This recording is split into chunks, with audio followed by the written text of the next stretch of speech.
it will be used because there are a lot of parents coming with their kids and they are jumping in the balls, and the parents need a place to just sit down and have. This used to be a dockyard. Just this is a protecting. But I mean, in general, the area was just left as a car park. It was a car park. Yeah. It was kind of a waste area. And so the idea is that you'll create some furniture to go in here and catering facilities. Will be here will be a kitchen, and then we're making carpets of also recycled plast PVC. It's very simple, and then have colored glass in these, and that's it. Very basic. And these are also boyas, the benches. So that's integral in these cities. Yeah, cities are that.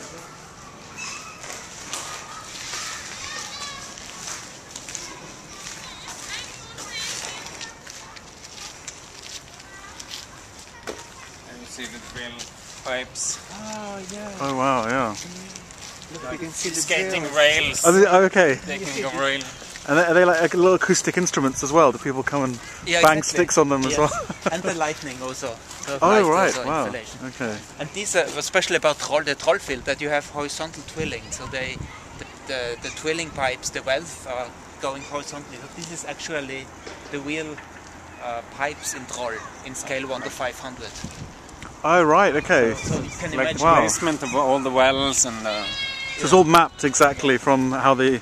And so the Troll oil field, how far from here is it just off the north coast of Norway, or is it far away? How far is it? It's a bit northwest of Bergen. Oh, okay, so it's, yeah, right. And most, as Stavanger is like the oil capital of Norway, so all the businesses here, the companies, the all the headquarters are all. platforms and all the kind of technologies is from Stavanger, and that's why it was easy to also use this technology and recycled materials. For example, these are recycled pipes from the pipelines, and these are actually the drilling wells, and the water. This is a special filter. The problem is always that you get oil and water, so the water will be pressed out here, and the oil is pumped further. And that's So the experience of building this, the Geopark, was it quite a useful sort of template for thinking about how the climbing structure would be used for the V&A project, and how people use these structures, and how you could use a landscape like this in a... Yeah, we really got, I think what is important for the V&A project is to really observe different ways to play, and how you can, what is really working in terms of play and what is not working. And so there were all kind of different forms of play tested out in, and also what I think was important learning about the Geopark is that it will be always used in different ways. It is not like a, how shall I say, the determined play. Yeah. It's quite funny how they, for example, use this anchor.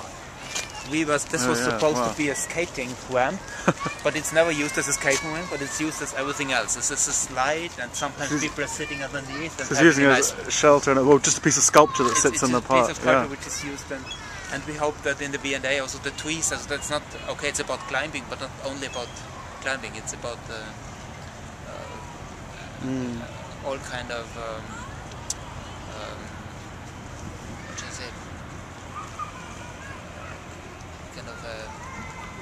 So exploration, and yeah.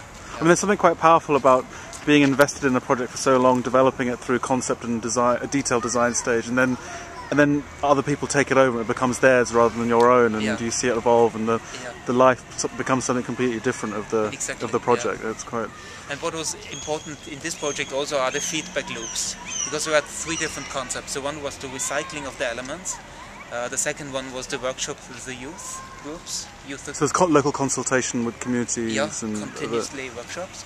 And the third one was the troll field and the sedimentary layers. There are 15 sedimentary layers in the troll field. So each of these kind of concepts gave us all the time different inputs, and so the park was constantly changing, and we had to change it according to the budget. because we were starting to build, and then it became more and more expensive. We had to kind of improvise on the way to reach the budget, and it was kind of interesting. Also, not the top-down design, but it really allowed this kind of bottom-up growth, which.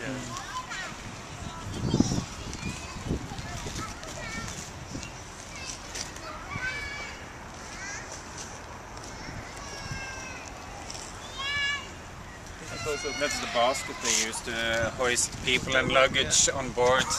They put the luggage inside and people were standing on the outside holding on to it.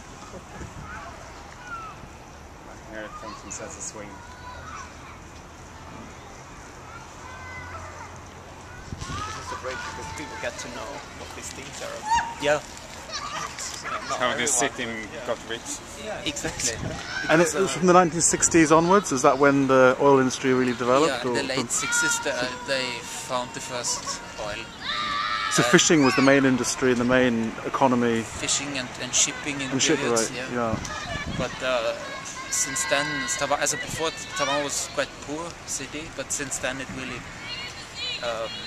become very wealthy, and it's growing quite fast.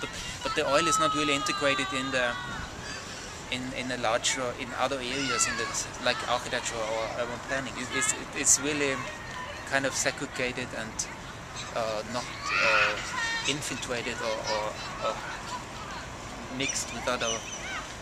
Or there is not much knowledge transfer from the oil industry to other fields, knowledge fields, even though there is extremely intellectual resources and know-how in the city because of the oil. Has fantastic engineers and technology, but this is not really visible. It's very kind of so the idea with the Geopark was also to make this kind of knowledge or these resources more explicit, and also this landscape which has been responsible for the wealth, the troll field, which is a hidden landscape. Yeah. To make that in a playful way accessible, and at the same time also show the waste of the oil industry, as we really like Stavanger is the biggest scrap yard also of the oil industry. Yeah. You have this kind of production of.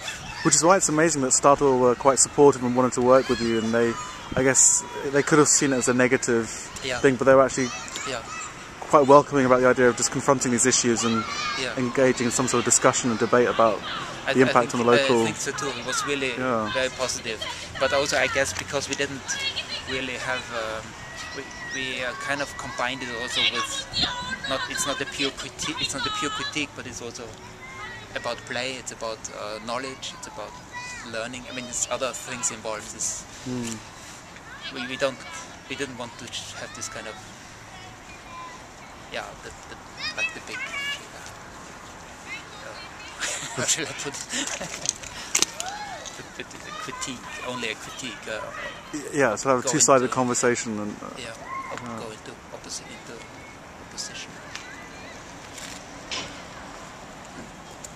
I can show you also this.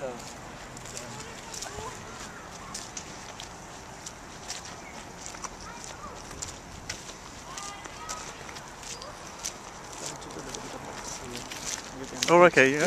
Cool. Thank you very much. What is progress? So you can